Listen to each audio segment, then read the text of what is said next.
Hello students, आज हम करेंगे इस वीडियो में क्लास 10 HBSC मार्च 2025 का मैथमेटिक्स जो पेपर था उसका सेक्शन ए क्वेश्चन नंबर 6 से आगे। तो क्वेश्चन नंबर 6 है इसमें कि दो शंकुओं की ऊंचाइयों का अनुपात 1:3 है और उनकी त्रिज्याओं में अनुपात दिया हुआ है 3:1। तो हमें उनके आयतनों का अनुपात ज्ञात करना है। तो यानी कि कौन है, उनकी हाइट का रेशो 1:3 है, रेडियस का रेशो 3:1 है, उनके वॉल्यूम्स का रेशो निकालना है। सो इस तरह से दो कोण हैं जिनमें हाइट का रेशो दिया हुआ है, रेशो इन हाइट है यहाँ पर 1:3। 1:3 हाइट का रेशो है, यहाँ पर लिखेंगे रेशो इन हाइट, वो है 1:3। तो हम हाइट ले लेते हैं, फर्स्ट की h ले लेते हैं और दूसरे की ले लेते हैं 3h, यानी फर्स्ट जो कोण है उसकी h और नेक्स्ट की 3h। और रेडियस यानी कि उनकी जो त्रिज्या है उसमें जो रेशो दिया है वो है 3:1।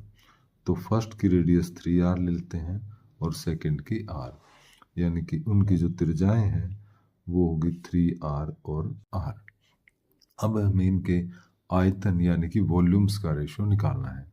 तो वॉल्यूम के लिए तो लेते हैं वॉल्यूम होता है 1/3 पाई r स्क्वेयर और h। फर्स्ट का लिया तो यहाँ वो r 3r लेनी पड़ी और h रेशो। दूसरे का है 1/3 पाई r स्क्वेयर और h इसकी 3h लेंगे। तो ये इनका अनुपात ले रहे हैं हम। 1/3 से 1/3 कट जाएगा क्योंकि यहाँ पर अनुपात है, रेशो है, पाई भी कट जाएगा, एक h भी कट जाएगा।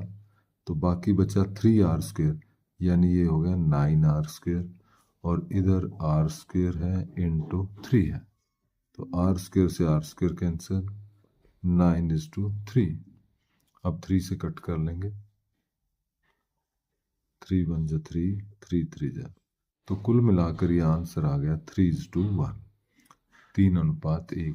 तो इसका जो आंसर आएगा क्वेश्चन नंबर 7 में, यदि कुछ आंकड़ों का बहुलक तथा माध्य बहुलक 12.6 और माध्य 10.5 दिया हो तो उन आंकड़ों का माध्य ज्ञात करना है।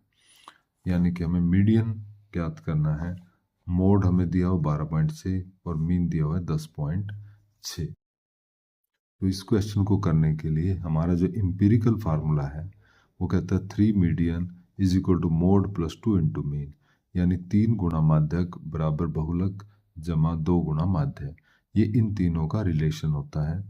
तो 3 हमारा जो मीडियन है, यहाँ पर मोड की वैल्यू रखेंगे 12.6 प्लस 2 गुणा में यहाँ पर मीन की वैल्यू रखेंगे 10.5। तो 12.6 2 से यहाँ पर मल्टीप्लाई करेंगे और दोनों को प्लस कर देंगे 6। तो 3 इंटू मीडियन। तो इस तरह से मीडियन की वैल्यू आ जाएगी 33.6 डिवाइडेड बाय 3। 3 से कैंसिल करेंगे तो ये वैल्यू हमारी आएगी 11.2। अब इसमें जो 11.2 है वो हमारा बी ऑप्शन के अंदर आंसर दिया हुआ है, तो 7वें का बी आएगा। क्वेश्चन नंबर 8 में, कंसीडर द फ्लोइंग डाटा, निम्नलिखित आंकड़ों में बहुलक वर्ग क्या है। अब यहाँ पर जो आंकड़े दिए गए हैं इस तरह से दिए गए हैं, 10 से कम, 20 से कम, 30 से कम। तो इनमें जो बताना है बहुलक वर्ग वो थोड़ा मुश्किल होता है। तो पहले इन आंकड़ों को हम इस तरह से करेंगे, 0 से 10, 10 से 20 में कन्वर्ट कर लेते हैं और फिर जब जो सबसे बड़ी फ्रीक्वेंसी उसकी बारंबारता होगी वो हमारा वर्ग आ जाएगा। तो करते हैं क्वेश्चन नंबर 8। तो इस प्रकार हमें दिया गया 10 से कम, 20 से कम, तो हम इसको चेंज करेंगे, हम लिखेंगे 0 से 10, नई बनाएंगे हम, इसको लिखेंगे 10 से 20, 20 से 30, 30 से 40, 40 से 50, 50 से 60। कैसे करेंगे, सबसे पहला 3 ऐसे का ऐसा आएगा, फिर दूसरा 12 में से 3 माइनस करेंगे, यहाँ पर 9। 27 में से 12 माइनस करेंगे 15। 57 में से 27 माइनस करेंगे और 75 में से 57 माइनस करेंगे 18। और 80 में से 75 माइनस करेंगे 5। तो अब इसमें से देखते हैं हमारी जो बारंबारताएं हैं वो सबसे बड़ी 30 है। तो ये हमारा हो गया बहुलक वर्ग यानी कि मोड क्लास। तो हमारी जो मोड क्लास है यानी वो है 30 से 40, ये हमारा बहुलक वर्ग है। तो बहुलक वर्ग इसमें पूछा हुआ था, तो यहाँ पर इसका जो आंसर होगा हमारा 30 से 40 यानी कि सी आंसर है। क्वेश्चन 9 में कहते 52 पत्तों की गड्डी में से 2 पत्ते पान के और 4 पत्ते हुकुम के गायब हैं। शेष गड्डी में से एक काला पत्ता निकालने की क्या प्रायिकता होगी? प्रोबेबिलिटी बतानी है हमें ब्लैक कार्ड की। 52 में से ऑलरेडी लॉस हैं 2 कार्ड्स हार्ट के और 4 कार्ड स्पेड के। तो पहले तो देखें हमारे पास काले पत्ते ही होते हैं 13 और 13, 13 चिड़ी के और 13 ही हुकुम के। लाल हैं जो पान के और ईंट के 13 13 हैं। अब इसमें से जो गायब पत्ते हैं इसमें से 52 में से 2 पत्ते पान के, 2 पत्ते यहाँ से माइनस हो जाएंगे 2, तो यानी कि ये बच गए हमारे पास 11। और कहता है 4 पत्ते हुकुम के, तो 4 यहाँ से माइनस हो गए, ठीक है, ये बच गए 9। अब जो हमारे पास कुल पत्ते बचे वो बचे 52 में से 2 तो ये चले गए हैं और 4 ऊपर से चले गए हैं, 4 ये चले गए, तो ये हो गए हमारे पास यहाँ पर जो हमारे पास 46 पत्ते कुल बचे हैं। और काले जो बचे हमारे पास काले पत्ते हमारे पास 13 और 13 26 थे पहले, 26 में से 4 चले गए, तो ये बचे हैं 22। लाल जो बचे हैं लाल 13 और 13 हमारे पास 26 थे, 2 चले गए, 24 बचे, ये कुल। अब काला पत्ता आने की प्रायिकता,